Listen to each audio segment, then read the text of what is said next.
Hi guys, welcome to this week's Restoration Revelations. I'm Harry and this is Studio Hot Rods.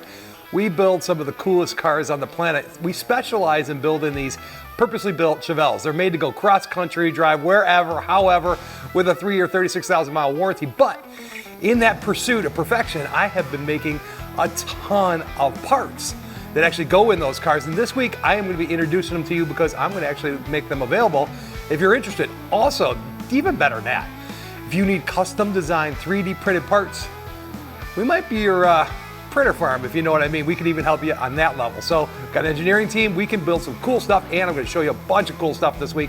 We built, it's coming available for sale. Also, we're starting a spec build this week, and we're going to be hitting a car show. A big car show local, it's always fun to do that. Come on, man, this week is going to be good. Like, subscribe, follow along. If you love hot rods and muscle cars, man, you are going to love Studio Hot Rods. Oh, yeah. Man, it's just a cool car. Wait till you see what I'm gonna do to it. It ain't even fast yet, baby.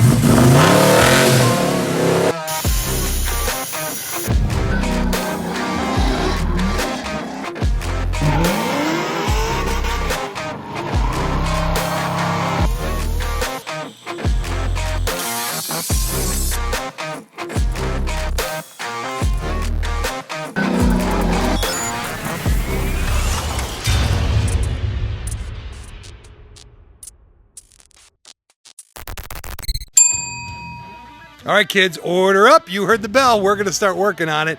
This 1970 Malibu is going to be a gorgeous Chevelle when I'm done with it. This is my first spec build. I'm excited to actually try and put a car in inventory. That means I may be able to have somebody walk right in off the street and pick it up. This one's going to be tuxedo black, 525 horsepower, all the creature comforts that I love so much. It's going to be absolutely outstanding, stunning car. I'm going to leave it in inventory. It'll probably get bought before then, but we'll see.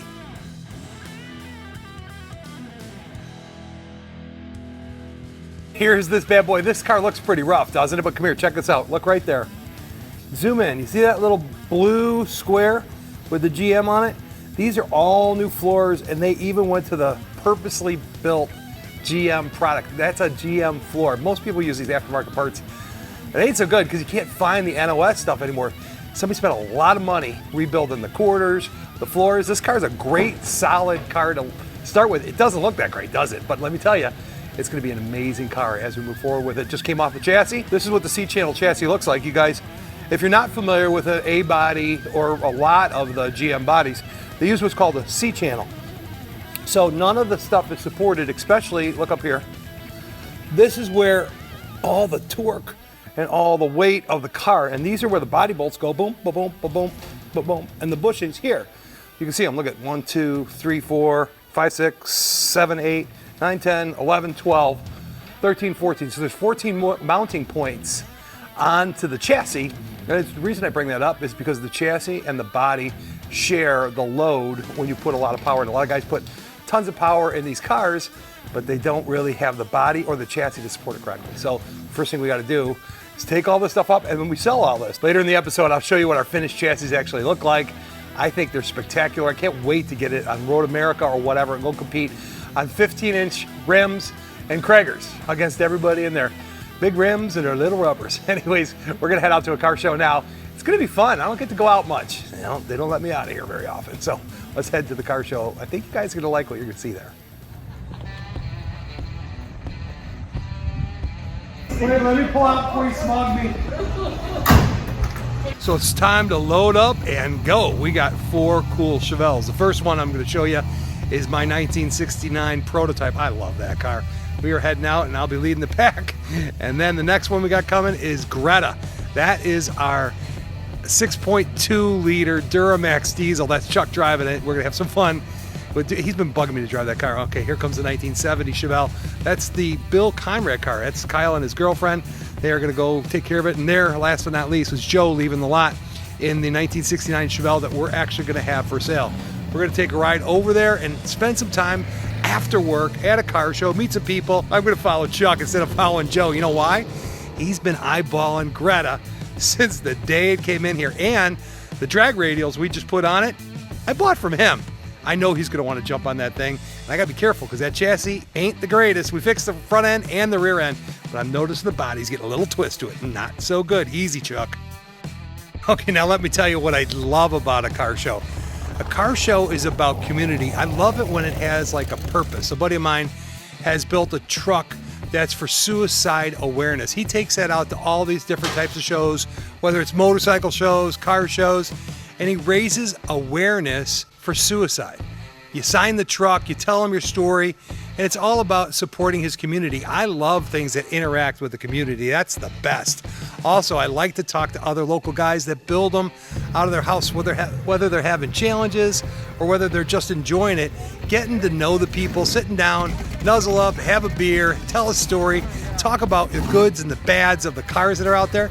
That, to me, is enjoying the car show itself. So lots of times I look at life as a car show, right? Because I live in a hot rod shop building all cars all the time. I got to tell you, one of the things I truly enjoy about building them is sharing them with people. Not just to brag or show off about something, but to really show them and let them enjoy it too. I can't tell you how many times I've driven up to a restaurant or a cool place in my 1960 convertible Cadillac and people are like oohing and ahhing. I'm like, get in the car, take a picture. Like at a car show, if a little boy comes up or a little girl comes up with their mom and dad and said, wow, what a cool car, I'll let them sit in the car, take a picture. That is the cool car environment for me.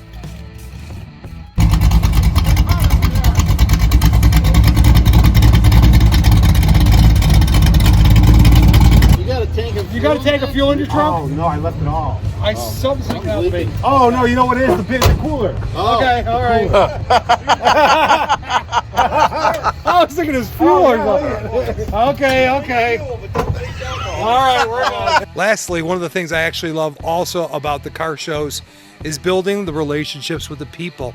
I love being creative with the things that we build, but I also like going around and seeing what other people have done, not just to show off my cars. Yeah, we went to the car with my Duramax driven LB7 motor in a 70 Chevelle. That was cool, and it was the talk of the show. However, you know, looking at what other people's passions are, what their ideas are, and then if I can give them some free advice or they ask me questions about gear ratios or what the approach should be, I'm happy to share whatever it is that I've seen or done or have experienced, not to run it through my shop, but just to help them. It's about building that community together, and for me, seeing the cars, I really dig that part of it. That's why I like going to different car shows. Typically, I don't go to the same car show every week. I'll spot myself out, go here, go there, meet new people. It's fun. So that's a wrap for the car show. Hanging out at the Moose Lodge. Oh yeah, with the boys from work. That was fun. I got to get back to work though. Speaking of getting back to work, we just bought another new 3D printer. Why? Because we're going to be selling parts, not only for the cars that we're building, but you can get this stuff from us. See how you can print almost anything you want. That's the cold air induction system that we have now designed for the LS3 motor. It's going on the Comrade car, and it's got cold air induction. When I say cold air induction, I'm talking about something that's really cool. It's got a scoop under the bumper to rush that cold air right at the filter. Now, we didn't connect it directly because you could get moisture in it. So what we did is we ducted it right towards it. Cold air induction makes for more horsepower because you get more oxygen coming right up through that tube and right into that motor. It runs beautiful with this. As I build my innovations for these hot rod Chevelles, I come up with all kinds of ideas and components, and they're going to be for sale. Speaking of which, here I go diving into the number one car. As we looked at it, I didn't want to buy a perimeter chassis. I wasn't interested in a lot of the aftermarket components that are out there and available as far as chassis go, because I really thought there was value in using the OEM chassis. So you can see we took that OEM chassis out from underneath that car and we media blasted. So that's our blast station. Guy looks like he's on the moon, doesn't he? We cleaned that thing so well. It's all basically back to the raw steel. And why do we do that? Because we're gonna go ahead and throw an epoxy primer on it, and now the thing is actually ready for the post fabrication. I've done some unique things like the bat wing in the back where you can adjust the shocks that you're looking at there, but we also box that chassis too. So not only do we have unique components, but we can actually make our own cross members, make our own supports, our own struts. And this is a unique chassis that's only available through Studio Hot Rods. We set the engine and transmission exactly where you're going to want it for your car. So if you got a small block, big block, turbo 400, or an LS7, I don't care. I can set it all up perfectly for you. So let's start with showing you guys what we can do for you in your chassis. This is basically what our chassis look like before they get populated with the engine, transmission, and the rest of the details. If you look here, you can see, remember I showed you earlier on that the open C channel is all this area here. And what we've done is we've now boxed this part of it, and then this is the torque box all the way back here. We connect the torque box all the way up to that beginning of that horn on the front, which gives you super stability and strength in your chassis, because that's what you want. If you're going to put a lot of horsepower to it and you want to run it through the corners hard, you don't want the understeer, the body roll, all that stuff goes away. And this thing drives amazing. Like when I did my first car, I could not believe how good it actually handled. These chassis, so if you want to get a chassis from, just like this from us, you need to have a core. So you got a chassis at home and you don't know what to do with it and you want to get rid of it, we would buy it. Just contact us, we'd be happy to buy them. Also, within 100 miles, what we've decided to do is have an exchange program with free freight, free delivery. I'm going to put some of these in stock. And if you got a good chassis, we will literally bring it to your house, pick up your chassis, and come back home. Now, there's a heavy core deposit on chassis because they're hard to find and hard to get. So I need good ones. And if yours is rusty and not trusty, I'm not going to want it. I'm not going to take it because we have a set of specifications. It's got to be straight. It's got to be relatively clean. I don't care about scale. It doesn't matter. A little bit of outside scale on it, that's normal, right? But it's got to be a good solid chassis. It's got to be square and straight to begin with. Anyways, this is an unpopulated chassis. The unpopulated chassis means it doesn't have brakes. It doesn't have rear end. It doesn't have underpinning. You can see we're going to start populating it with some of the things that we use. We use, you know, Unisteer, QA1s, all that kind of stuff, but you can customize it any way you want. So we will also have that up and available for you to be able to check it out. But this is the base chassis that you could populate yourself. So there's a lot of unique things that we do on our chassis that nobody else has done that I've ever seen. A lot of people make perimeter chassis, right? That's like a Roadster Shop or a Art Morrison. That's typically what people use, but this is cool because you get to use your OEM chassis in your OEM car. I think it's cool. And it's going to perform outrageously well. Plus, it's actually lighter. Oh yeah, and lead times are less with us. Oh yeah, by the way, it costs you less. Sounds like some winners in there. Let me show you some things that are different and unique. This, a lot of people you see put these structures into these cars. However, we put all this infrastructure in it as well. We put the hoop in the back, which is pretty much standard what other people have done. But we custom make this part of it for the trans mount. And the reason we make that trans mount area so rigid is because we want that thing to be part of the structure of the car. You should see our cross member. I should go get it for you real quick. That big dog. And what it does is it ties that whole car together on the bottom. Last but not least, this is what I call my bat wing, right? So we've got adjustable shock locations that you can see that run all the way here. So now you can put your shocks at different splayed levels. So essentially what you're doing is if you want to go to the racetrack, you set them in that position. If you want to go road racing and that kind of stuff, you put it in the high position. That's going to give you the most stability. Again, unique to us, different than everybody else does. And it's going to be a part that you can actually get from us. Contact us, send us an email. You can actually email info@studiohotrods.com. Tell us what you got. I'm focusing right now on the A-bodies. I'm not going to be doing a lot of other stuff.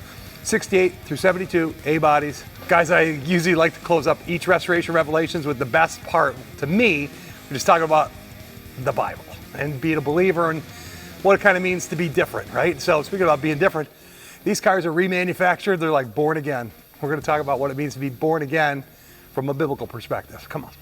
We build these remanufactured cars, right? We build them from the ground up.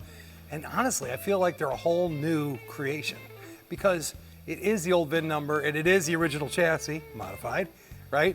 But I talked about being born again because everything is new and I love the fact that I get to build these cars. It's just fun for me. I always go back to the Bible and I think about, you know, as a little boy, you guys have all seen or heard John 3:16, right? That's Jesus' words in red letter, and everybody knows, like, the most famous verse in the Bible. I'll read it to you real quick. For God so loved the world that he gave his one and only Son. Whoever believes in him shall not perish but have everlasting life. For God did not send his Son into the world to condemn the world, but to save the world through him. Whoever believes in him is not condemned, but whoever does not believe in him stands condemned already. And he has not believed in the name of God's one and only Son. So I talk about being born again a little bit earlier. Right before that, Jesus was talking to this guy named Nicodemus. I'm a fan of his for some reason. If you know me, you know why. Anyways, a couple different times in here, like right in the beginning of John, this is where Nicodemus is just starting to talk to Jesus. He goes, I tell you the truth, no one can see the kingdom of God unless he's born again. He does it again.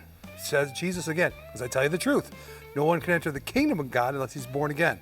Born of water and spirit. Flesh gives birth to flesh, but spirit gives birth to spirit. So my point in it to you guys isn't about the cars at all. It's about being a new creation. It's about having a purpose in your life. You know, you're a born again believer. That means you actually acknowledge the fact that Jesus is real. You're going to follow him. There's so much great opportunity in your life if you got some foundation. You know, the world is crazy these days, guys. People are all over the place about politics and about this and what do you believe. You know, the one thing you can believe is what the words and the red letters that are in the Gospels. Those are quotes from Jesus Christ. He really came here as the Word to share his word with us. Anyways, that's my encouragement for the week. Get a good Bible, read it a little bit, talk to somebody that's knowledgeable about it, pray about it, think about it, and hopefully I'll see you guys next week here at Restoration Revelations. Have a good week.